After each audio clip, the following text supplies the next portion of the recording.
Good morning friends, welcome to another blog.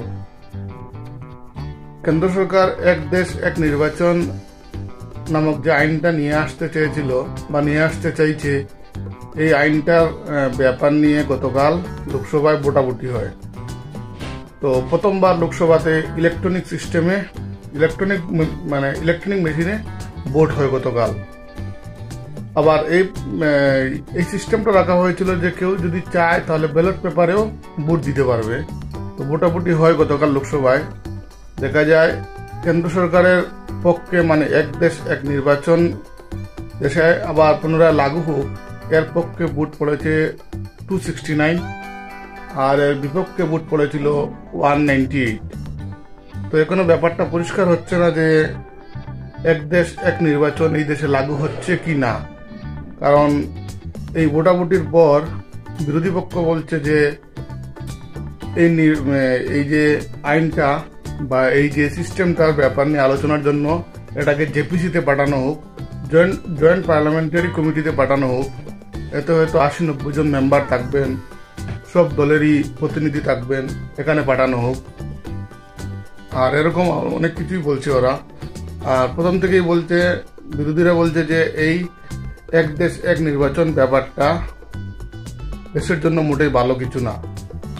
তো আমি আগেও একদিন বলেছি যে এই এক দেশ এক নির্বাচনের পক্ষেও কিছু রয়েছে, বিপক্ষেও কিছু রয়েছে। তো আমার মতে পক্ষেই বেশি জিনিস রয়েছে।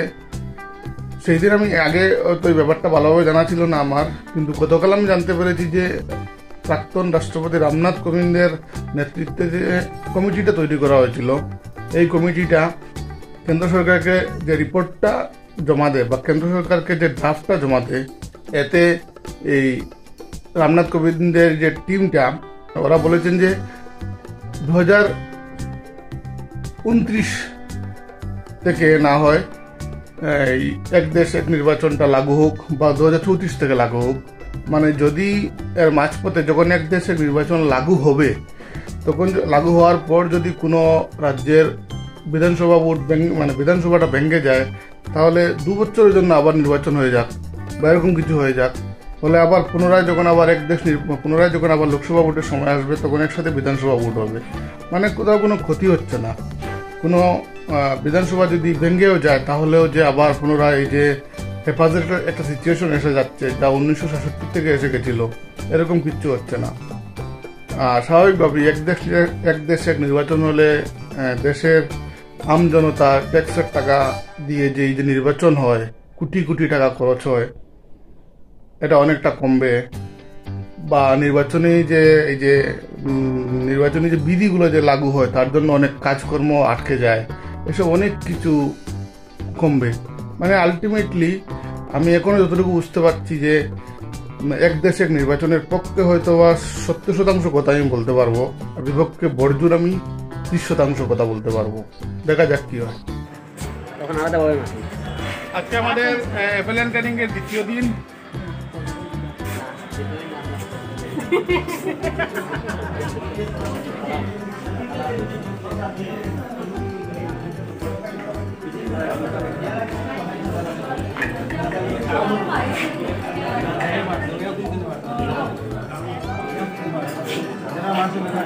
হয়তো ভুল বসে তো মারছ আর না কিছু ইচ্ছা করে মারছ।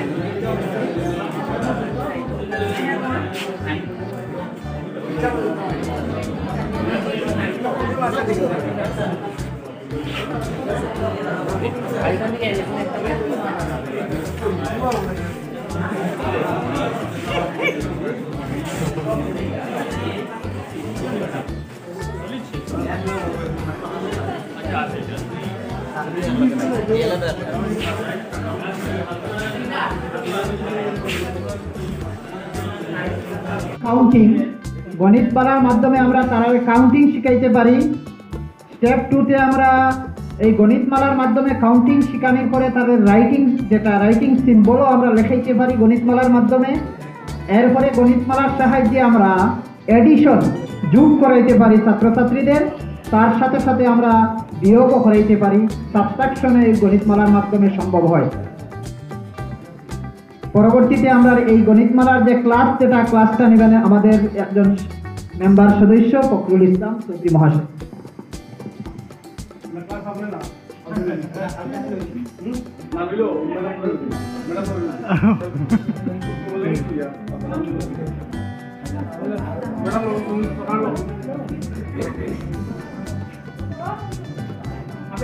We are all capable to attain anything. We all are teachers.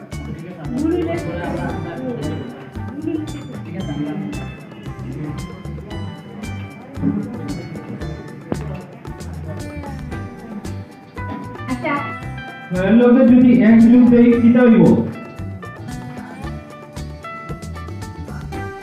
ছয়ের লোকে এক যুগ দিলে কিটা হয়? 4 আর 7 লোকে এক যুগ দিলে 8 হয়। কাউন্টিং অ্যাক্টিভিটিটা হলো গ্রুপ অ্যাক্টিভিটিটা হলো uses of addition and subtraction up to 99। তো আমাদের TLM ছিল অ্যাবাকাস and দীপুর লক্ষ্য ছিল count objects and develop numbers and up to 99। Uses of addition and subtraction: identify shapes of circle, identify the various colors, and improving the comprehensive level with the help of abacus and motor skill। TLM হলো কি আমরা কাছে counting stick আছে activity লাগে multiplication এটা থেকে তারা শিখবো বলা যাবে তাইলে থেকে বড় আমরা লিখতে পারলাম আমরা বুঝতে পারলাম আমরা তিনটা টপিক পেলাম আমরা কোনো মুখে বাচ্চা চায় সুপার বড় চায় বাচ্চারা মোবাইল দেখায় তো দেখে নিচ্ছে তো আর কোয়ান্টিটি তারা এখন বুঝতে পারবে এই আমরা বুঝতে দিতে পারবো প্রথমে শুরু করতে বাচ্চারা যেটা আমরা ক্যামেরা মেয়েটা বুঝবো না বলা তাহলে বুঝাই করলে যে আমরা বুঝবো ওরকম কাম দিয়ে তৈরি পার এটা দেখা এটা বলতে যে তুমি একটা দিয়া কয়টা দিছো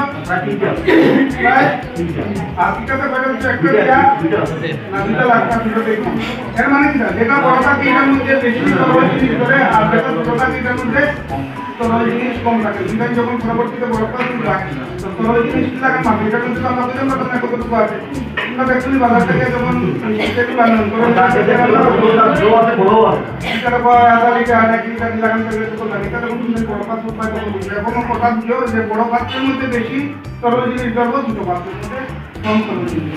ধন্যবাদ। এই প্রতি আশা একেবাৰে দুটা পিৰিয়ডত কৰিবলগীয়া কাৰ্যৰ তালিকা পাঠ্যপুথি আৰু নিপুণ বাবে ব্যৱহাৰ কৰা সামগ্ৰীসমূহৰ সংগতিপূৰ্ণ ব্যৱহাৰ হ'ব। দুটা পিৰিয়ডত আখৰি সামগ্ৰীসমূহ ব্যৱহাৰৰ বাবে সময় বিভাজন নিৰ্দেশনাটো সাপ্তাহিক মুক্তি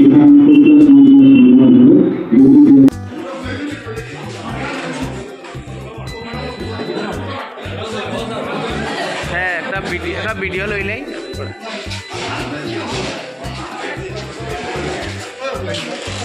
ঠিক আছে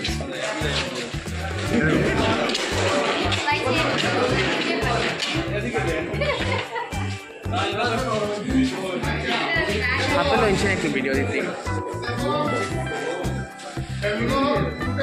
today what color of balloon আছে